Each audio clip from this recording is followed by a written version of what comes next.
Okay, अब देखिए। Excuse me ma'am. Ma'am एक बार आप हमारा ऐसे ओरल टेस्ट ले सकते हो? ओरल टेस्ट का तो टाइम नहीं हो पाएगा क्योंकि इतने सारे टॉपिक कवर करने हैं, बट ठीक है, आप लोग हैंड रेस करना। तो मैं आपसे कुछ एंगेजमेंट रखूंगी, थोड़ा पूछूंगी थोड़ा बताऊंगी, ऐसे करके हम रिवीजन करेंगे। Okay. Okay ma'am. Okay done. तो मेरा फर्स्ट क्वेश्चन है, अच्छा ये बताओ, कर्म क्या होते हैं? What is Karma? ओके। अच्छा, जो बच्चे मैसेज कर सकते हैं वो मैसेज कर लेंगे क्योंकि अनम्यूट करने में टाइम लगता है ना। यस नायरा, मैंने अनम्यूट कर दिया आपको।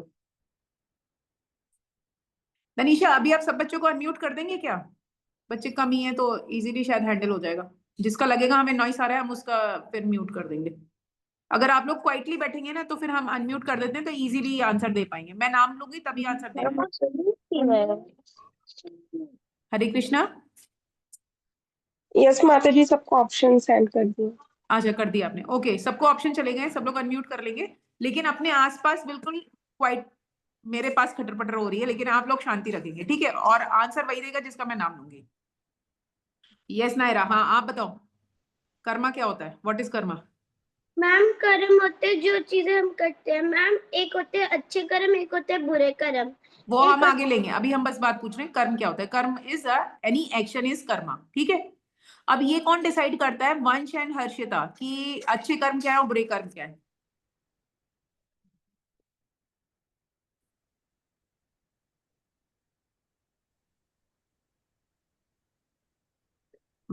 वंश को नहीं पता। मैम बैड एक्टिविटीज मतलब टेलिंग लाई, थेफ्ट, चीटिंग, एंग्री, टीजिंग समवन। और ओके, गुड एक्टिविटीज मतलब हेल्प समवन, टेलिंग ट्रूथ।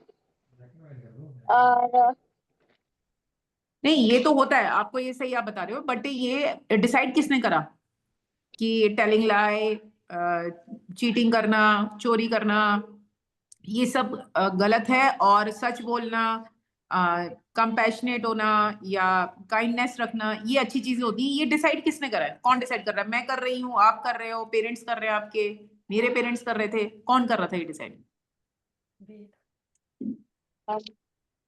किसी और से पूछते हैं। निकुंज।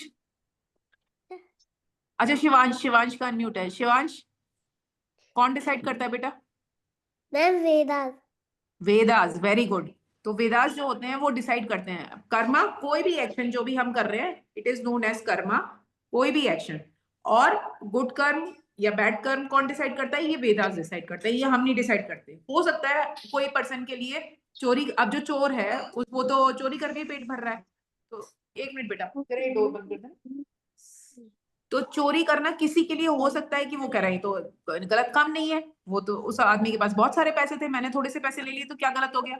लेकिन क्या गलत है क्या सही है कौन डिसाइड करता है? ये वेदास हमारे डिसाइड करते हैं। ओके। जैसे पर ऐसा होता क्यों है? हमें पनिशमेंट कौन देता है? अच्छा, हमें कौन पनिशमेंट देता है? ये सब नोटिस कौन कर रहा होता है कि हमने क्या अच्छा करा क्या बुरा करा? अब ये कोई और बताएगा। अथर्व, अथर्व को अनम्यूट करेंगे। हमने क्या अच्छा करा क्या बुरा करा? अब हर टाइम तो मम्मी हमारे साथ रहती नहीं है, बहुत सी ऐसी जगह होती है जहां हम अकेले होते हैं, हम झूठ भी बोल देते हैं। तो कौन है जो ये जानता है, विटनेस है सारी चीजों के लिए? मैम भगवान, जैसे हम जहाँ भी गलत करते हैं वो सब देखते हैं कि क्या हाँ, गलत जो है हम क्या अच्छा सही है। करते हैं वो भी देखते हैं। और क्यों भगवान कैसे देखते हैं? भगवान हमारे साथ साथ साथ साथ चलते हैं। कहाँ होते हैं भगवान?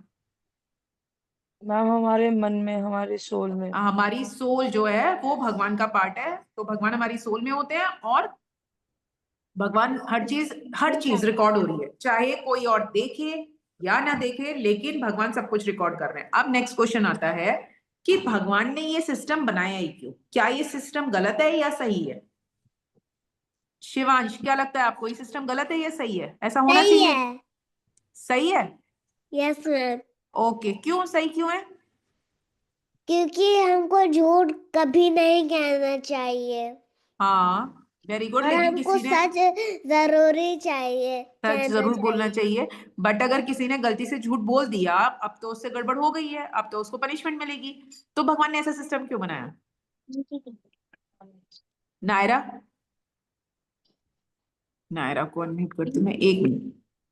अब अच्छे से रहे। यस नायरा। मैम को अच्छे काम सारे करने चाहिए क्योंकि गॉड ऊपर से देखते हैं। अगर मैम हमने कॉपी से चीटिंग की तो हम अपने आप से चीटिंग कर रहे हैं। नहीं वो तो हम कर रहे हैं, बट ये है कि भगवान ने ऐसा सिस्टम ही क्यों बनाया? पनिशमेंट नहीं देते, कोई बात नहीं, सॉरी बोल देते, बात खत्म हो जाती है। गंगा जी में गए, नहाए, बात खत्म हो गई। कहते हैं ना गंगा जी में पाप धुल जाते हैं, तो ऐसा होता है क्या? रियल में मैम ऐसा होता है बट हमको सारे बुरे काम नहीं करने चाहिए कभी भी। हाँ, करने तो नहीं चाहिए, पर भगवान ने ये सिस्टम क्यों बनाया? मेरा क्वेश्चन ये है। वंश एंड हर्षिका। मैम क्योंकि हाँ बोलो। वेरी गुड वंश, कुछ भी बोलो जो आपके मन में आ रहा है वो मैम बोल सकते क्योंकि तो वो जो हम कुछ बुरे काम कर रहे हैं तो हमको उनकी पनिशमेंट मिलनी चाहिए, हैं। क्यों मिलनी चाहिए, ये तो पूछ रहे हैं। क्योंकि हम बुरे काम कर रहे हैं। बुरे काम कर रहे हैं, पनिशमेंट मिलनी चाहिए, इसलिए मिलनी चाहिए पनिशमेंट जिससे कि हमें एक डर रहे। आप लोग स्कूल जाते हो, आपको पता है कि स्कूल की एक ड्रेस होती है, उस ड्रेस में ही आपको स्कूल जाना है। आपको पता है कि जो रेसेस होगी उसी में आप लंच ब्रेक में ही लंच ले सकते हो। ऐसा नहीं है आप पूरे टाइम कभी भी बैठ के खा लो। उससे होता क्या है, एक स्कूल में डिसिप्लिन मेंटेन रहता है। होता है ना आपके स्कूल में? और जो बच्चे ड्रेस में नहीं होते, जो उल्टे सीधे काम कर रहे होते हैं, उनको पनिशमेंट मिलता है। तो उससे क्या होता है कि टीचर का एक डर रहता है। डर रहने से हम सही काम करते हैं, हम डिसिप्लिन में रहना सीखते हैं। इसी तरह से भगवान हमें रिवॉर्ड भी देते हैं और पनिशमेंट भी देते हैं। तो अवार्ड और मैम पनिशमेंट, हाँ एक मिनट मैं स्टेटमेंट पूरा कर लूं फिर आपसे बात करती हूँ। अवार्ड और रिवॉर्ड सिस्टम जब होता है तो उससे क्या होता है कि हम डर भी रहता है और हमें खुशी भी मिलती है कि हम अच्छे काम करेंगे तो भगवान खुश होकर हमें रिवॉर्ड भी देंगे। तो इसलिए हमें प्रेरणा मिलती है कि हम इनकरेज होते हैं अच्छे अच्छे काम करने के लिए, सच बोलने के लिए, और फिर खुद में भी कॉन्फिडेंस आता है, हमारी सोल अंदर से स्ट्रांग हो रही होती है। इसलिए हमें ये सिस्टम भगवान ने बनाया और ये बहुत जरूरी सिस्टम है। यस हर्षिता, आप कुछ कह रहे थे? मैम अगर हमें पनिशमेंट मिले तो हम उसके मतलब हमें सीख मिलती है कि हमें ये नहीं करना चाहिए। राइट राइट राइट, सीख मिलती है। लेसन क्या बोल रहे थे नारिया, वो सॉरी नायरा? मैम हमको लेसन मिलता है अगर हम कोई भी लेसन काम मिलता है। अब ये देखिए अगर कि हाँ, मैम अगर हमने कोई भी गलत काम किया तो टीचर हमको डांटेगी तो हम्म, पनिशमेंट देंगी। फिर हम सोचेंगे कि हम अब उनको तो लेसन मिल गया जिन्होंने गलत काम किया, फिर वो आगे बिल्कुल कभी नहीं करेंगे ये कभी चीज। नहीं करेंगे। जैसे कि मिडिल ईस्ट में जो कंट्रीज हैं वहां पर अगर हमारे यहाँ कोई चोरी कर लेता है तो उसको थोड़े टाइम की जेल होती है, उसको छोड़ देते हैं। बट अगर मिडिल ईस्ट में इतनी स्ट्रॉन्ग पनिशमेंट है, इतनी स्ट्रॉन्ग पनिशमेंट है, वहां गोल्ड खुले में रखा रहता है लेकिन कोई एक पिन भी वहां से नहीं उठाता। क्यों? क्योंकि उनको पता है अगर उठा लिया तो सीधे फांसी हो जाएगी, मेरी जान चली जाएगी। तो उस डर से, पनिशमेंट की डर से वहां चोरियां नहीं होती है। तो हमें भी कुछ ना कुछ ऐसा बनाना चाहिए सिस्टम। और भगवान के सिस्टम की वजह से, डर की वजह से कह लो, या पनिशमेंट या रिवॉर्ड जो हमें मिलेगा उसकी वजह से हम हमेशा अच्छे काम करते हैं। तो ये हो गया हमारा कर्मा। अच्छा, उसके बाद नेक्स्ट चीज, ये आपको अच्छे से समझ में आ गया? कर्मा जो होता है ये ऐसे होता है जैसे हम प्लांट सीड कर रहे हैं। जो भी हम कर्म करते हैं, जैसे कोई हम प्लांट अपने घर में लगाते हैं तो उसपे जो फ्रूट आता है वो हम खाते हैं। इसी तरह से जो हम कर्म कर रहे होते हैं, हमें लगता है आज हमें नहीं वापस आ रहा है, लेकिन सारी चीजें वापस लौट के हमारे पास आती हैं। इस यूनिवर्स में हम जो भी कुछ दे रहे होते हैं, जो सोच रहे होते हैं, इवन थिंकिंग भी, जो हम सोच रहे होते हैं, जो बोल रहे होते हैं, जो एक्शन कर रहे होते हैं, ये सारी चीजें जो हम एनर्जी दे रहे होते हैं सब हमारे पास वापस लौट के आता है। गिव एंड टेक रिलेशनशिप है। यूनिवर्स में जो देंगे वही हमें वापस मिलेगा। तो बहुत सोच समझ के कर्म करना होता है। कुछ होते हैं कर्म जिनके इंस्टेंट रिएक्शंस मिल जाते हैं, कुछ कर्म होते हैं जिनके बहुत लंबे रिएक्शंस मिलते हैं। सपोज दो लोग जा रहे थे कार में, इधर से कार आई, उधर से कार आई, दोनों कार बैंग हुई, कार वाले निकले, आपस में झगड़े, दोनों को एक एक लगाया, मामला खत्म। इसे बोलते हैं इंस्टेंट रिएक्शन। मैंने तेरी कार तोड़ी, तूने मेरी कार तोड़ी, तूने मेरे मारा, मैंने तेरे मारा। भाई बहन आपस में लड़ रहे होते हैं। नायरा और वंश, वो सॉरी हर्षिता और वंश अच्छे से जानते होंगे, तूने मेरी चोटी खींची, मैंने तेरे बाल खींचे, हिसाब बराबर, यही खत्म। इंस्टेंट रिएक्शन, कुछ आगे नहीं बचा। लेकिन कुछ ऐसे कर्मा होते हैं जिनका रिएक्शन बहुत बहुत बहुत टाइम बाद मिलता है। जैसे धृतराष्ट्र महाराज ने उनसे पूछा था कृष्ण भगवान से कि मैंने ऐसे कौन से पाप किए थे कि मेरे 100 के 100 पुत्र चले गए। तो उन्होंने बताया था कि 100 वर्ष पहले आप एक बहेलिया थे, एक शिकारी थे, और आपने चिड़िया के 100 अंडों को मार दिया था। तो उसकी जो पाप मिला है इसलिए आपको इतने वर्ष लगे। उन्होंने कहा इतना टाइम क्यों लिया? इतना टाइम इसलिए लिया कि पहले तो आपके पास इतने पाइस पॉइंट हो कि आपके 100 संतान हो सके, और फिर वो 100 संतानें मरे, आपको वो दुख मिले, इसलिए आपको इतना टाइम लग गया। तो हमें नहीं पता किस एक्शन का कब रिएक्शन लगेगा, तो इसलिए कोई भी एक्शन बहुत सोच समझ के करना चाहिए। इवन हमें बहुत सोच समझ के सोचना भी चाहिए, किसी के लिए गलत भी नहीं सोचना चाहिए, क्योंकि भगवान हमारे हृदय में, हमें बोलने की या करने की जरूरत नहीं है, हमारे सोचने मात्र से भगवान को पता चल जाता है कि ये क्या करने की सोच रहे हैं, और वो भी हमारे एक्शंस में काउंट होता है। तो इसलिए नेगेटिव भी किसी के लिए नहीं सोचना है हमें। ओके, तो एक ये हो चुका हमारा। फिर दो तरह के कर्म होते हैं, एक होते हैं कर्मवाद और एक होता है दैववाद। दो तरह के लोग होते हैं। कुछ लोग क्या सोचते हैं कि मैं कर्म करूंगा, कर लो दुनिया मुट्ठी में, मैं कुछ भी कर्म करूं और सब कुछ मेरे कंट्रोल में। एक होता है दैववाद। दैववाद कौन से होते हैं नायरा? मैम मैम मुझे एक कर्म से एक स्टोरी याद आई थी। अभी स्टोरी बाद में करेंगे, टाइम कम है ना, टॉपिक्स बहुत सारे कवर करने, तो स्टोरी बाद में करेंगे। तो दैववाद वो होते हैं जो ये सोचते हैं कि हमें कर्म करने की जरूरत ही नहीं है, सब कुछ भगवान भरोसे, जो भगवान की इच्छा होगी वो हमें मिल जाएगा, जो भगवान चाहेंगे वो हमें मिल जाएगा। लेकिन हमें कर्म करना पड़ता है। आप लोगों ने गीता पढ़ी है, भगवान अर्जुन से भी युद्ध करने की बोल रहे हैं। भगवान ने ये नहीं कहा कि अर्जुन मैंने रथ का सारथी बन गया हूं, अब तुम्हें कुछ करने की जरूरत नहीं है, अब तो पलक झपकते ही कौरव साहब सब कुछ तुम्हारा, युधिष्ठिर राजा बन गए, चलो हो गया सब कुछ। ऐसा नहीं हुआ था ना, युद्ध हुआ था, हॉरेबल युद्ध हुआ था। उसके बाद बहुत बहुत अटैक्स भी हुए थे, पांडवों के भी सारी संतानें मारी गई, सब कुछ हुआ, बहुत कुछ लॉस हुआ पांडवों का भी। तब जाकर बमुश्किल से धर्म की स्थापना हो पाई, वो भी इसलिए क्योंकि भगवान साथ थे पांडवों की तरफ। इसीलिए कर्म करना बहुत बहुत जरूरी है। भगवान ने क्या बोला है कि कर्म करो, फल की चिंता मत करो। हमें कर्म करना है और उसका फल, हमें भगवान की क्या इच्छा है वो हमें बाद में पता चलेगा। तो हमारा काम है सिर्फ कर्म करना। कर्म और कर्मवाद और दैववाद दोनों का जो मिक्सचर होता है वो सही होता है, ना कर्मवाद सही है ना दैववाद सही है। आपको फल से आसक्ति नहीं करनी है। 2.47 श्लोक में आता है कि कर्म करो लेकिन फल से आसक्ति नहीं करनी है, फल से अटैचमेंट नहीं रखना है। मैं तभी पढ़ूंगी जब मेरे 97% मार्क्स आएंगे, मैंने इतनी मेहनत करी अब मैं नहीं पढ़ूंगी। 97 नहीं आए, 95 आ गए, कोई बात नहीं, कहीं हमारी कमी रही होगी, हमारे एफर्ट्स में कमी रही होगी। पढ़ाई नहीं छोड़ सकता ना कोई। पंजाबी। नायरा आपकी वॉइस आ रही है बेटा, डिस्टरबेंस हो रही है। ओके, कर्म तीन प्रकार के होते हैं, कर्म, अकर्म और विकर्म। कर्म क्या होते हैं? यस हर्षिता।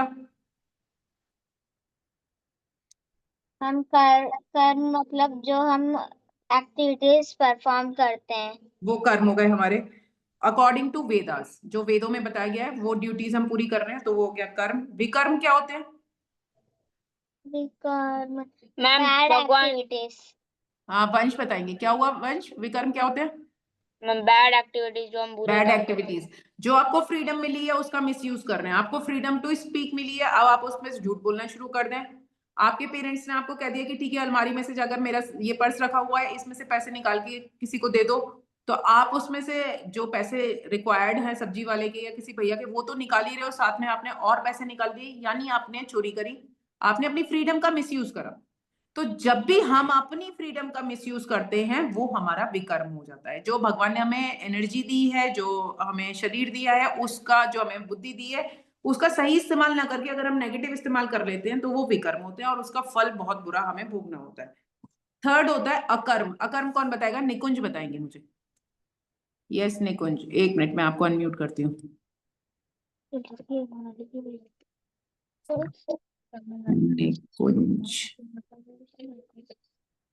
हाँ निकुंज अनम्यूट कर लीजिए। कर्म होते हैं जो बेटा कर्म और वो कर्म हो गए, अकर्म बताइए क्या होते हैं? अकर्म होते हैं जो स्पिरिचुअल एक्टिविटीज होती हैं जो गॉड से रिलेटेड, वो हमारे गंदे कर्मों को थोड़ा सा बचा, मतलब थोड़ा सा ठीक कर सकती हैं।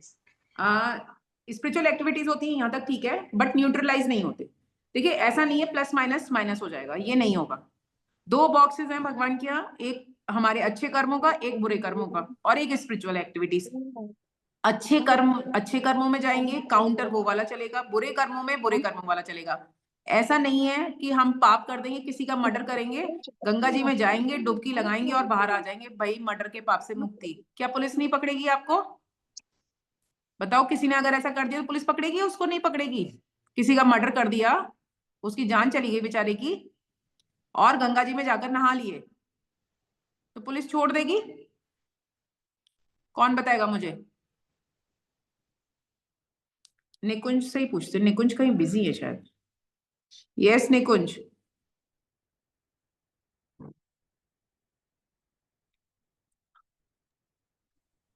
पुलिस पकड़ेगी। पुलिस पकड़ेगी, तो जब पुलिस नहीं छोड़ रही है तो भगवान कैसे छोड़ देंगे? फिर तो भगवान भी पकड़ेंगे, तो वो फल तो आएगा ही लौट के। तो नेगेटिव कामों का फल भी हमें भोगना पड़ता है, और अच्छे कर्मों का जो हमें रिवॉर्ड मिल रहा होता है वो भी हमें मिलता है। तो ठीक है, एक ही हो चुका। अब हम नेक्स्ट टॉपिक पे अपने आते हैं, मोक्ष। ये हो गई कर्मों की बात, हमें समझ में आ गया हमें कौन सा काम कैसे करना है। नेक्स्ट आता है मोक्ष। मोक्ष क्या होता है? मोक्ष होता है, ये तो मुझे आपसे पूछना चाहिए, कौन बताएगा? रेज योर हैंड, मैं उसी को अनम्यूट करूंगी। मोक्ष मोक्ष मोक्ष, नायरा के अलावा और कोई है? दिविजा, दिविजा पवार। यस ये मैम। यस दिविजा। मतलब अच्छे कर्म के मतलब अच्छे इंसान बनकर मरना, या तो फिर अच्छे कर्म करकर। मोक्ष मतलब अच्छे इंसान बन के मरना तो नहीं है। और कोई? स्वास्तिक, स्वास्तिक शेट्टी, आपको पता है? चलो अथर्व, अथर्व ने हैंड रेस करा है, अथर्व से पूछते हैं। ओ सॉरी अथर्व, एक मिनट। यस अथर्व। हम मोक्ष मतलब जो हमारी लिबरेशन होती है बर्थ साइकिल की, वो मतलब एक फॉर्म में रिवॉल्व होती है। अगर अभी हम ह्यूमन है तो अगले जन्म में हम एनिमल भी बन सकते हैं, कुछ और भी बन सकते हैं। अपने कर्म पे डिसाइड होता है कि हम अगले जन्म में क्या बनेंगे। तो मोक्ष क्या होता है? फ्री हो मतलब जाना। हमारे जो ये सिर्फ रीबर्थ की साइकिल है। साइकिल होती है और बर्थ की साइकिल होती है, वो हाँ, चलती रहती है। वो चलती रहती है, लेकिन उस साइकिल से बाहर आ जाना मोक्ष कहलाता है। मोक्ष का मतलब होता यस है एक मैम। साइकिल हमारी जो चल रही है कंटिन्यूसली 84 लाख योनियों वाली, उस साइकिल से अगर हम बाहर आ जाते हैं तो ये मोक्ष है। और बाहर आने के लिए केवल एक ही गेट है, वो है ह्यूमन बॉडी। ये पूरी साइकिल चले जा रही है, चले जा रही है, चले जा रही है, और जब हम यहाँ आए बाहर यहीं से आ सकते हैं। और ये जो स्पेस है ये है ह्यूमन बॉडी। अब ह्यूमन बॉडी का यूज आप आगे जाने के लिए करते हो कि फ्रीडम मिली हुई है, कुछ भी काम कर लूं, कैसे भी कर लूं, चलो कोई बात नहीं। उसके फिर क्या होगा? कुछ अच्छे काम होंगे, कुछ बुरे काम होंगे। फिर हो सकता है हमें अगला रीबर्थ वाले प्रोसेस में हम फंस जाएं। सपोज कुछ उल्टे सीधे काम कर लिए तो डॉग बन गए, लेकिन कुछ अच्छे काम कर लिए तो हो सकता है किसी रिच फैमिली में डॉग बन गए, वहां बहुत अच्छी से केयर मिल रही है। देखा ना, कई बार डॉग्स की भी कैटेगरी होती है, कई बार कार में डॉग्स घूम रहे होते हैं, बड़ी अच्छी फैसिलिटी होती है, उनका शैम्पू भी हो रहा है, ग्रूमिंग भी हो रही है। लेकिन कुछ स्ट्रीट डॉग्स होते हैं जिनको खाने के लिए भी नहीं मिल रहा, सर्दी में भी परेशान है। तो क्या हुआ? कैसे मिला उनको? ये कहीं ना कहीं उनके कर्म ऐसे थे कि उनके डॉग की योनि मिली, लेकिन कुछ अच्छे कर्म थे इसलिए उनको प्रिविलेज लाइफ मिल गई कि वो उनको पैम्परिंग हो रही है। कई खराब कर्म थे तो इसलिए वो स्ट्रीट डॉग्स बन गए। तो डिपेंड्स ऑन कर्मा, हम फंस जाते हैं, कभी अच्छे कर्म कभी बुरे कर्म, तो हम ऐसे करके फंस जाते हैं। इसलिए ये जो साइकिल, ये जो एग्जिट गेट है हमारा, इस एग्जिट गेट को ह्यूमन बॉडी पर ही हम बाहर निकल सकते हैं, इस एग्जिट, इससे साइकिल से जो हमारी साइकिल चल रही है। और प्रॉब्लम क्या होती है कि इसका हम मिसयूज करते हैं। हमें लगता है ह्यूमन बॉडी मिली है, कोई बात नहीं, एंजॉय करते हैं, लाइफ अच्छे से निकालते हैं, बट ये गलत होता है। ओके, तो मोक्ष हो गया हमारा जन्म मृत्यु की चक्र से फ्री हो जाना, भगवान के धाम जाना। दूसरा, मोक्ष, दो तरह के वर्ल्ड होते हैं, हमें जाना कहाँ होता है, भगवान का धाम क्या होता है? एक होता है ये मटीरियल वर्ल्ड जो हमें दिखाई दे रहा है, इसकी दो प्रॉपर्टीज होती हैं, आप लोगों ने पढ़ा होगा, दुखालयम और अशाश्वतम। याद है ये वर्ड्स? किसी को याद है? हैंड रेस करेंगे ऐसे वाला, दुखालयम और अशाश्वतम। ओके, एक शिवांश, आपको याद नहीं है? दो, वंश एंड हर्षिता, ठीक है कोई बात नहीं। तो अब मैं बताती हूँ, दुखालयम और अशाश्वतम का मतलब क्या है। यहाँ पर आप कितनी कोशिश कर लो, कितनी कोशिश कर लो, कोई ना कोई प्रॉब्लम आती रहेगी। आप सोचोगे कोई बात नहीं, अब ठीक हो जाते, अब ठीक हो जाते। पेरेंट्स से आप पता करोगे तो पता चलेगा उन पे बहुत सारी रिस्पॉन्सिबिलिटीज है, कुछ ना कुछ, कुछ ना कुछ। जैसे आपने देखा होगा ना, सी में करंट वेव्स आती रहती हैं, लहरें आती रहती हैं पानी में, समुद्र में। कभी वो बंद हो सकती हैं क्या? वेव्स आना बंद हो सकती है सी में? सी वाटर में अगर कोई आप लोग गए हो, कभी देखा हो, या टीवी वगैरह पे आप लोग देखते हो, तो सी वाटर में कई बार वेव्स आती रहती हैं। क्या वो बंद हो सकती है? कभी ऐसा हुआ है कि वो बंद हो जाए? कभी किसी ने देखा है? कभी नहीं होता। इसी तरह से इस संसार में, इस फिजिकल वर्ल्ड में, इस मटेरियल वर्ल्ड में प्रॉब्लम्स आना कभी बंद नहीं होती हैं। कभी बॉडी में पेन रहेगा, नहीं तो घर में कोई प्रॉब्लम होगी, नहीं तो स्कूल में कोई प्रॉब्लम होगी, कभी टेस्ट है, कभी कुछ है, कुछ ना कुछ आता जाता रहता है। ये होता है दुखालयम। और अशाश्वतम, अशाश्वतम मतलब सब कुछ टेम्परेरी है, कुछ भी परमानेंट नहीं है, कोई भी चीज। स्वास्तिक शेट्टी, बेटा आपको नींद आ रही है क्या? मुझे ऐसा लग रहा है आप सो रहे हो। तो अशाश्वतम मतलब सब कुछ टेम्परेरी है। आपने देखा होगा कि आप जैसे बचपन में छोटू से थे, क्या अब आपकी बॉडी बड़ी हो चुकी है। फिर आपने मम्मी पापा की फोटो देखे होंगे, पहले वो छोटे थे, फिर और बड़े नानी के पास या दादी के पास फोटो देखे होंगे, फिर और बड़े, आज वो इतने बड़े हो गए हैं। आपके दादी दादा की बॉडी देखी होगी, वो चेंज हो रही है, पहले वो कैसे यंग दिखते थे, अब वो ओल्ड होते जा रहे हैं, रिंकल्स आते जा रहे हैं उनकी बॉडी पे। यानी ये बॉडी हमारी टेम्परेरी है। घर के आसपास ट्रीज होते हैं, उनकी भी एक लाइफ होती है, सबकी एक ना एक एक्सपायरी डेट होती है, और उस एक्सपायरी डेट पे सब एक्सपायर होते ही। कोई भी चीज, कोई भी ले लो, आपको घर का कोई सामान ले लो, प्लास्टिक का ले लो, वुड का ले लो, कुछ भी ले लो, यानी सब कुछ टेम्परेरी है, सब कुछ वापस जाना होता है। तो ये दो चीजें दुख का हमारे कारण होती है। किसी चीज से हमें बहुत अटैचमेंट होता है, वो चीज हमारे पास से चली जाती है, हमारे कपड़े चले जाते हैं, कुछ भी हो। तो दो प्रॉब्लम है इसमें। फिर 4 मेन प्रॉब्लम यहाँ पर क्या है? जन्म, मृत्यु, जरा, व्याधि। जन्म यानी इस दुनिया में आना बहुत कष्टदायी होता है। छोटे छोटे बच्चे आते हैं, आपने देखा होगा, रोते हुए आते हैं कि इस दुनिया में आना बहुत, मदर के वूम से जब बाहर आते हैं बहुत बहुत पेन होता है उनको। उसके बाद मृत्यु होना, उसमें 10,000 बिच्छुओं के डंक के बराबर पेन होता है। जब मृत्यु, जब प्राण निकलते हैं तो ऐसा लगता है जैसे 10,000 बिच्छू डंक मार रहे हैं, इतना पेन होता है। फिर जरा यानी बुढ़ापा, जो इतना अच्छे से काम कर लेते थे, सब कुछ कर लेते थे, आपके ग्रैंड पेरेंट्स, आपने देखा होगा कि अब वो काम नहीं कर पाते हैं, तो उनको प्रॉब्लम होने लगती है। वो सोच रहे होते हैं कि हम तो इतने अच्छे से मूव कर लेते थे, अब तो यहाँ पेन है, वहां पेन है, ये है, वो है, कुछ ना कुछ चलते ही रहता है। व्याधि, व्याधि मतलब बीमारी, कोई ना कोई बीमारी चलती रहती है, तो कुछ ना कुछ इसकी प्रॉब्लम। फिर क्या होता है? 3 क्लेश होते हैं। वो क्लेश क्या होते हैं? मटीरियल वर्ल्ड में क्लेश, आदि दैविक, आदि भौतिक और आध्यात्मिक क्लेश। आदि दैविक क्लेश होते हैं जैसे भूकंप, बाढ़, इस तरह का फ्लड आ गया, अर्थक्वेक आ गया, कुछ भी नेचुरल क्लैमिटी हो गई। फिर आदि भौतिक क्लेश होते हैं जो कि दूसरे जीवों से होते हैं। सांप ने काट लिया, बिच्छू ने काट लिया, आपके फ्रेंड से आपकी लड़ाई हो गई, नेबर से लड़ाई हो गई, कोई टेंशन हो गई आपको किसी भी जीव से, तो उसको बोलते हैं आदि भौतिक।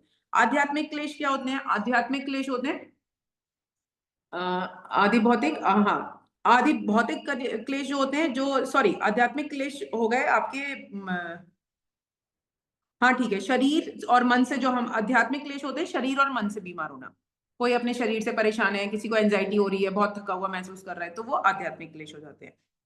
ओके, इसके बाद हम आएंगे, नेक्स्ट हमारा आता है कि मटेरियल वर्ल्ड। अच्छा, अब ये प्रॉब्लम आती है, एक क्वेश्चन मेरा ये है, भगवान ने हमें ऐसी जगह क्यों भेजा है?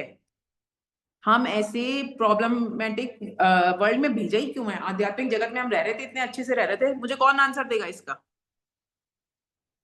हमें लौट के भगवान के पास जाना है, हम मोक्ष चाहते हैं, हम स्पिरिचुअल। ओके, इतना बड़ा हाथ उठाया निकुंज ने, हम निकुंज से तो पूछना पड़ेगा। यस निकुंज। मैम, हमने इसलिए इधर भेजे क्योंकि हमने गॉड को बोला था कि हम इधर, कि तुम्हारा सब कुछ तुम्हारे रूल में चलता है, तो हमें भी अपने रूल में चाहिए। तो गॉड ने हमारे लिए अलग से पृथ्वी बना के, और फिर हमें कुछ गलत चीज ना करें, इसलिए कर्मों के बांध में डाल दिया। Very good. भगवान ने हमें यहाँ भेजा, और इसमें आपको मैम ने एक स्टोरी, मैम सर जो भी आपके टीचर रहे होंगे, उन्होंने एक lost son of a billionaire, हाँ बिलियनियर वाली वो स्टोरी भी सुनाई होगी, कि वो बच्चा अपने पापा को फोर्स करता है, मुझे अलग रहना, मुझे आपके साथ नहीं रहना, हर चीज आपकी माननी पड़ती है। आप लोगों को भी लगता होगा ना, क्या मम्मी अब खाना खा लो, अब उठ जाओ, अब पढ़ लो, अब ये कर लो, इतने सारे रूल रेगुलेशन। पर क्यों बनाए हुए हैं फैमिली ने घर पे? पेरेंट्स ने इसलिए रूल रेगुलेशन बनाए जिससे आप अच्छे इंसान बन सको, आप सक्सेसफुल रहो लाइफ में, आपका अच्छा सा करियर बने, इसलिए वो लोग ये सब रूल्स बनाते हैं। पर बच्चों को तो लगता है क्या पूरे टाइम आप कंट्रोल करते हो। तो ऐसे ही उस बिलियनियर के लगा बेटे को कि नहीं नहीं, मुझे आपके साथ नहीं रहना, मुझे तो फ्रीडम से रहना है। तो उसके पापा ने फिर उसको अलग से घर बनवा दिया और वो वहां रहने लगा। पर जब वहां पर इलेक्ट्रिसिटी बिल और सारे पेमेंट्स करने की बारी आई, तो फिर पता चला प्रॉब्लम हो गई है।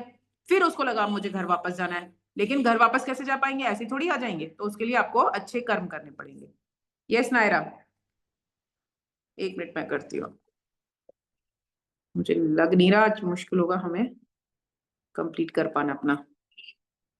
Excuse Yes. मी मैम, हाँ जी, मैम हमको एक स्टोरी सुनाई थी, वो मैं बता सकती हूँ?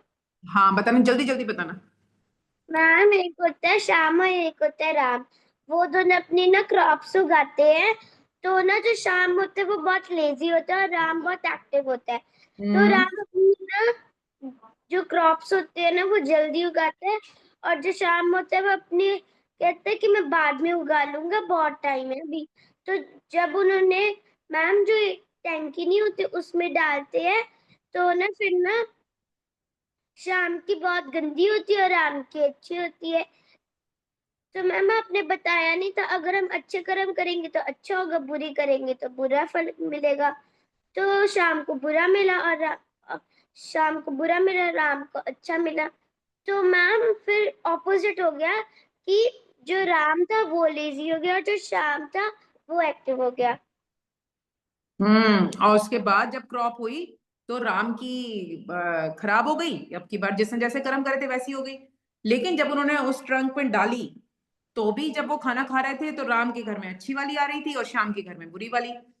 तो इसको हम ऐसे समझ सकते हैं कि कई बार हम देखते हैं कोई झूठ बोल रहा है, सब कुछ कर रहा है, लेकिन फिर भी लोग उसको पसंद कर रहे हैं। तो ऐसा कैसे हो रहा है? ऐसा इसलिए हो रहा है कि उसने जो पहले अच्छे कर्म करे थे वो अच्छे वाले कर्म जो है, सपोज करो ये था, ये अच्छे कर्म किए हुए हैं और इसके ऊपर फिर खराब कर्म आ गए। अब देख रहे हो ना, बॉटल छोटी हो गई, नीचे बड़ी थी। तो अभी तो वो ये वाली खा रहा है, लेकिन एक ना एक दिन ऐसा आएगा जब ये खत्म हो जाएगी और उसको फिर ये वाली खानी पड़ेगी, खराब वाली क्रॉप। अभी टाइम आएगा वो कर्म में। तो कर्म अपने वापस जरूर आते हैं, लेकिन कौन कैसा कब मिलेगा वो टाइम बताएगा। तो इसलिए हमें ध्यान रखना चाहिए। ओके, अब मुझे कौन ये बताएगा भगवान के पास वापस जाने का तरीका क्या है? हमें भगवान के पास जाना है, क्यों जाना है, हम क्यों आए थे, ये सब हमने सीख लिया। हम अपनी मर्जी से आए थे, अपनी विल से आए थे। अब हम जाना चाह रहे हैं, हम बहुत परेशान हो गए, हमें तो अपने भगवान जी प्लीज वापस बुला लो। तो कैसे जाएंगे? अब ये मुझे मोक्ष बताएंगे। ओके, हैंड रेस करो, मैं अभी अनम्यूट करती हूँ। यस मोक्ष। हरे कृष्णा मैम। हरे कृष्णा। मैम, अगर हम अच्छे कर्म करेंगे और भगवान की भक्ति में लीन रहेंगे तो हम भगवान के पास जा सकते हैं। Very nice. भगवान के पास वापस जाने के तरीके को जैसे हम बोलते हैं योग। योग मतलब होता है जोड़ना। आपने प्लस का साइन देखा होगा ना, हिंदी वाले जो हिंदी मीडियम के बच्चे, अगर कोई होगा यहाँ पर, तो उसको हम योग बोलते हैं। योग मतलब किसी चीज से जुड़ जाना। तो भगवान के पास भी जाने का तरीका है योग, भगवान से जुड़ जाना। उसके लिए वैसे तो 5 तरह के योग हैं: कर्म योग, ध्यान योग, ज्ञान योग, भक्ति योग, सांख्य योग। लेकिन यहाँ पर हम 3 करेंगे डिस्कस: कर्म योग, ध्यान योग और भक्ति योग। कर्म योग क्या होता है, ये कौन बताएगा? वंश एंड हर्षिता, आपको पता है कर्म योग? ओके। स्वास्तिक, अब आप भी रेडी रहना, मैं आपसे एक पूछूंगी, नहीं तो मुझे ऐसा लग रहा है आप सोए जा रहे हो। यस, वंश एंड हर्षिता, कर्म योग क्या? कर्म योग मतलब हमारी ड्यूटीज करना। हमारी ड्यूटीज करना, ठीक है। और कोई कुछ और एक्सप्लेन करेगा? स्वास्तिक दीवान तो गायब ही हो गए। ओके, चलो मैं बताती हूँ। कर्मयोग मतलब होता है कि वो एक्टिविटीज करना जो कि हमें भगवान से जोड़े। ऐसी एक्टिविटीज क्या होती हैं? आपने कथा होती हुई सुनी होगी, हवन होते हुए सुने होंगे, जो कि कर्म कांड वाली क्रियाएं होती है, इनको बोलते हैं कर्म कांड वाली क्रियाएं। तो कर्म कांड वाली जो क्रियाएं होती हैं उनको करने, शास्त्रों के अनुसार जो हमारे स्क्रिप्चर्स में लिखी हुई हैं, अगर हम उनको फॉलो करते हैं तो उसको ऐसे कर्म करते हैं, उसको बोलते हैं हम कर्मयोग। उसमें 2 टाइप के होते हैं, सकाम कर्म और निष्काम कर्म। ये किसी को पता है सकाम कर्म और निष्काम कर्म? ओके, वंश and Harshita. Yes. I'm doing prescribed duties as per Vedas, but having described to enjoy its fruitive activities. Fruitive activities अगर हम खुद के लिए कर रहे हैं, भगवान से हमने प्रार्थना की, भगवान जी प्लीज मेरी जॉब लगवा दो, प्लीज प्लीज भगवान इस बार एग्जाम में पास हो जाऊं, इस बार एग्जाम में पास हो जाऊं, मेरी जॉब लग जाएगी। ठीक है भाई, एग्जाम लग गई, जॉब एग्जाम पास हो गया, जॉब लग गई। अब आपको जो फल मिला उसको आप यूज कर रहे हो। जैसे हिरण्यकश्यप और रावण, बहुत तपस्या करी, बहुत तपस्या करी, बहुत तपस्या करी, किस लिए? Give and take relationship. भगवान जी पावर दे दो मुझे, भगवान ने पावर दे दी उनको। ये हो गई सकाम कर्म। हम पूजा कर रहे हैं लेकिन इस इच्छा से कि जो फल मिलेगा वो मैं अपने पास रखूंगा। जॉब की मांगी थी, जॉब मिल गई, सैलरी हम अपने पास रख रहे हैं। लेकिन कुछ लोग होते हैं जो निष्काम भक्ति करते हैं। निष्काम मतलब क्या होता है? जो भी जॉब मांगी मैंने, अच्छा वंश को पता है, ओके वंश बताओ। Desire to give result of the fruitive activities to God. हाँ, तो जो भी हमें फ्रूट मिल रहा है उसको हम भगवान को समर्पित कर देंगे। हमने भगवान से प्रार्थना करी, जॉब मिली, सैलरी जो आई वो भगवान की उसमें। अब कोई कहेगा ऐसा तो कोई करता नहीं है। नहीं, गोपाल कृष्ण महाराज थे, उन्होंने यही करा था। अपनी पूरी पूरी सैलरी सिर्फ अपने फैमिली के गुजारे लायक वो घर पे रखते थे, बाकी पूरी सैलरी वो डोनेट कर देते थे। तो इस तरह से जो भी काम होते हैं वो जो है वो निष्काम भक्ति में आते हैं। अच्छा, डिसएडवांटेज क्या है? डिसएडवांटेज इसका ये बहुत स्लो प्रोसेस है। कुछ अच्छे कर्म होते हैं, कुछ बुरे कर्म होते हैं, तो मोक्ष मिलना बहुत टफ हो जाता है। कई जन्म लग जाते हैं मोक्ष पाने में, और कई जन्मों तक आपको याद रहना चाहिए कि आपको क्या करना है क्या नहीं करना, तो वो भी एक इशू रहता है। तो ये वाला प्रोसेस नहीं कर सकते। ध्यान योग, ध्यान योग जो होता है वो किसने करा था? ध्यान योग से किसने भगवान को पाया था? कौन बताएगा मुझे? निकुंज पंडित। पंडित कौन से? पंडित तो कर्म कांडीय पूजा करवाते हैं। ध्यान योग से किसने पाया था भगवान को? आप लोगों ने सुनी होगी स्टोरी, भूल गए हो आप?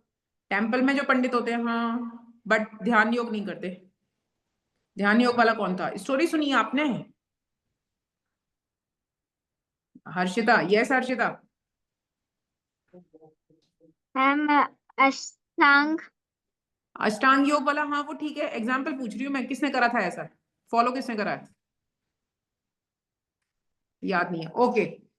ये ध्यान योग जो होता है, ये भगवान से कनेक्शन बनाना होता है। ऋषि मुनि वगैरह ये कनेक्शन बनाते थे, फैमिली से दूर एकांत में चले जाते थे। अब आपको कुछ कुछ याद आना शुरू होगा। जंगल में, पहाड़ों पे, बर्फ में चले जाते हैं, वहां पर वो तपस्या कर रहे होते हैं, फैमिली से दूर रहते हैं। इसे अष्टांग योग भी कहते हैं, क्योंकि इसके 8 लिम्स होते हैं। वो है यम, नियम, आसन, प्राणायाम, प्रत्याहार, धारणा, ध्यान और समाधि। यम मतलब कुछ मॉरल प्रिंसिपल्स को फॉलो करना, जैसे कि सच बोलना। नियम कुछ एडवांस रूल फॉलो करना, शास्त्र पढ़ना, मेडिटेशन करना। आसन किसी एक पर्टिकुलर जगह पे बैठना। ये करा था ध्रुव महाराज ने फॉलो। एक पैर पे खड़े होके एक पोजीशन पे उन्होंने तपस्या करी थी। जंगल में चले गए थे और वहां उन्होंने एक पैर पे खड़े होकर तपस्या करी थी। फिर नारद मुनि ने उनको बताया था प्राणायाम करने के लिए, ब्रीदिंग एक्सरसाइज, यानी अपनी सांस को कंट्रोल करना। प्रत्याहार मन इंद्रियों को कंट्रोल करना, गर्मी सर्दी टॉलरेट करना, भूख प्यास टॉलरेट करना। आपको ध्यान होगा उन्होंने पहले पत्ते खाए थे, फिर धीरे धीरे करके पानी पे आए थे, फिर वो भी छोड़ दिया था। याद है स्टोरी? आपके स्टोरी सेशन में हुई होगी ध्रुव महाराज की स्टोरी। Yes, ma'am. तो धीरे धीरे उन्होंने छोड़ दिया था, तो फिर उसके बाद केवल भूखे रहकर वो करने लगे थे। और धारणा तो उसमें क्या होता है? अपना मन सिर्फ भगवान पे लगाना, इधर उधर कहीं नहीं भटकाना। और ध्यान पूरा फुल फोकस भगवान पे। और समाधि, फिर उसके बाद वो समाधिस्थ हो जाते हैं। वो उन्हें अपनी बॉडी किसी चीज का ध्यान नहीं रहता। और जब ऐसी सिचुएशन आई थी तभी इंद्रदेव वगैरह सब आने लगे थे, क्योंकि वो पूरा भार अंगूठे से पृथ्वी दबी चली जा रही थी, इतना पावर आ चुकी थी ध्रुव महाराज के अंदर। तो ये, लेकिन इसका क्या डिसएडवांटेज है? हर्षिता क्या लगता है इसका क्या डिसएडवांटेज है? यस वंश। निकुंज, निकुंज बताएंगे मुझे इसका डिसएडवांटेज क्या है? यस निकुंज। मैम ये भी बहुत टाइम लगता है इसको करने में। टाइम भी है और टफ भी है, बहुत Yes. मुश्किल है, बहुत मुश्किल है। इवन मैम इसमें 4 बेसिक होते हैं, 4 चार एडवांस एडवांस होते हैं। और लेकिन आज की डेट में ये इम्पॉसिबल भी है, क्योंकि आपको नहीं पता बाहर आपको कौन मिलेगा, कौन किडनैप कर लेगा, क्या कर लेगा, तो पॉसिबल भी नहीं है। उस टाइम पे सत्युग था। हम वो वाला कर सकते हैं, हरे कृष्णा कृष्णा हाँ, अब हम उस पे ही आएंगे। हरे तो ये राम भी प्रैक्टिकली मुश्किल है। अब हम आते हैं भक्ति योग पे। उसे बोलते हैं भक्ति योग। भक्ति योग क्या होता है? भक्ति योग की 9 स्टेजेस होती हैं। तो ये इजी है, घर में ही रहना है, कहीं आना नहीं है, कहीं जाना नहीं है। आपको घर में अपना टाइम मिल जाएगा आराम से। अगर हम मोबाइल पे ऐप रील्स देख सकते हैं, टीवी देख सकते हैं, तो ये इसका भी टाइम मिल जाएगा। तो हम ये थोड़ा सा टाइम इसके लिए निकाल लें तो धीरे धीरे प्रैक्टिस करने से हो जाता है। पहली स्टेज होती है श्रवणम, जैसे सुनते हैं भगवान के बारे में, केवल भगवान के बारे में सुनना। परीक्षित महाराज को जैसे ही पता चला था कि 7 दिन बाद उनकी मृत्यु होने वाली है, तो परीक्षित महाराज फौरन नदी किनारे चले गए थे और वहां पर उन्होंने सुखदेव गोस्वामी से सिर्फ भगवान की लीलाओं को सुना था, जिसे हम भागवतम बोलते हैं। और उसमें सिर्फ भगवान के बारे में लिखा हुआ है। हाँ वंश, आप कुछ बोलना चाह रहे थे? मैम मेरे को भक्ति योग के 9 स्टेजेस है, वो मेरे को एक्शन से आते हैं। हाँ बताइए। मैम श्रवणम, हाँ कीर्तनम, हाँ स्मरणम, हाँ पादसेवनम, हाँ अर्चनम, वेरी गुड। वंदनम, हाँ दास्यम, हम्म सख्यम, हम्म आत्मनिवेदनम। वेरी नाइस, हरी बोल, वेरी गुड। तो श्रवणम परीक्षित महाराज के जैसा मैंने बताया। फिर उसके बाद कीर्तनम, जैसे बताया कि हम अपनी जीवा से कीर्तन करते रहे भगवान का, जैसे नारद मुनि करते रहते हैं, नारायण नारायण बोलते रहते हैं। स्मरणम, जैसे शबरी माता करती थी। शबरी माता हमेशा भगवान के बारे में सोचती रहती थी, राम आएंगे तो मैं अग्ना सजाऊंगी, गाना बहुत चला था ना। तो हर शबरी माता डेली उनके लिए बेर चुग के लाना, बेर रखना, उनको भगवान के वेलकम की तैयारी करना। पाद सेवनम, जैसे लक्ष्मी माता भगवान के चरणों की सेवा करती हैं, उनके चरण दबाती हैं। अर्चनम, जैसे अम्बरीश महाराज थे, भगवान की अर्चना करते रहते थे। वंदनम, कुंती महारानी ने वंदना करी थी भगवान की। और दास्यम, जैसे दास भाव में भगवान का सर्वेंट होना, जो हनुमान जी अपने आप को भगवान का सर्वेंट मानते थे कि मैं भगवान का सर्वेंट हूँ, जैसा भगवान कहेंगे मैं बस वो करूंगा, कोई काम छोटा बड़ा नहीं, भगवान ने बोल दिया मुझे वो काम करना है। साख्यम, फ्रेंड बन के भगवान का, जैसे कि अर्जुन और सुदामा। आत्मनिवेदनम, अपने आप को समर्पण कर देना, कोई बात नहीं मैं कुछ भी जाऊं, भगवान की इच्छा है तो ऐसे से। तो ये किसने करा था, इसका एग्जाम्पल कौन है? बलि महाराज। बलि बलि महाराज। महाराज। बलि महाराज ने वामन देव को अपने सर दे दिया था, तीसरा पग रखने के लिए, कि आप मेरे सर पे रख सकते हो। तो ये भक्ति, और भक्ति हमें कैसे करनी चाहिए? With love and devotion. फिर आता है 4 ways टू वर्शिप गॉड। इसमें क्या है, सबसे लोएस्ट है out of fear. Out of fear में क्या होता है? डर से पूजा करना, भगवान मैं फेल ना हो जाऊं, भगवान मेरा नुकसान ना हो जाए, मेरा बिजनेस खराब ना हो जाए, मैं बीमार ना हो जाऊं, इसलिए पूजा करना। कई लोग ऐसे पूजा करते हैं, उसको बोलते हैं आउट ऑफ फियर। बट ये प्रेम नहीं है, ये डर की वजह से पूजा हो रही है। जैसे आप लोग अपने स्कूल टीचर के पास जाओ, मैडम ने डांट दे तो इसलिए ठीक बैठे रहो, लेकिन दिल से रेस्पेक्ट नहीं है। इच्छा पूर्ति के लिए कई लोग डिजायर्स के लिए करते हैं, मेरे जॉब मिल जाए, मेरे मार्क्स अच्छे आ जाए, मेरे घर में पैसा आ जाए, मेरे घर में ये हो जाए, तो इच्छा पूर्ति के लिए। उसके बाद आते हैं नेक्स्ट, जैसे कि हम हिरण्यकश्यप की बात कर रहे थे, आप लोगों ने देखी होगी नरसिम्हा मूवी, महाअवतार नरसिम्हा। उसमें हिरण्यकश्यप ने कितनी टफ तपस्या करी थी, लेकिन बदले में क्या मांगा था? पावर, कोई मुझे मार ना सके। तो इस तरह से जो पूजा करते हैं। फिर कुछ लोग होते हैं जो ग्रेटिट्यूड शो करने के लिए करते हैं, उसी में आपने देखा होगा कि हवन हो रहे थे भगवान को, हम भगवान ने हमें पंचतत्व दिए, ये दिया वो दिया, तो उसके लिए आभार प्रकट करने के लिए हम भगवान को करते हैं। तो वो होता है ग्रेटिट्यूड शो करने के लिए। लेकिन सबसे बेस्ट होता है out of love. Out of love मतलब कोई भी प्रॉब्लम आए, कुछ भी हो, लेकिन भगवान से प्रेम। जैसे आपके मम्मी पापा आपके लिए सब कुछ करते हैं, आप शैतानी करो, आप न, उनकी बात मानो ना मानो, लेकिन वो अपनी सारी ड्यूटीज टाइमली पूरी कर रहे होते हैं, प्यार से कर रहे होते हैं, बिना ये सोचे समझे कि आपने कैसे बिहेव किया। उसी तरह से आउट ऑफ लव जो प्रेम करते हैं वो होते हैं असली भक्त। जैसे मीराबाई, सुदामा, हनुमान जी, लक्ष्मी जी, ये सब जो होता है, और ये बेस्ट वे ऑफ भगवान की वर्शिप करने का होता है।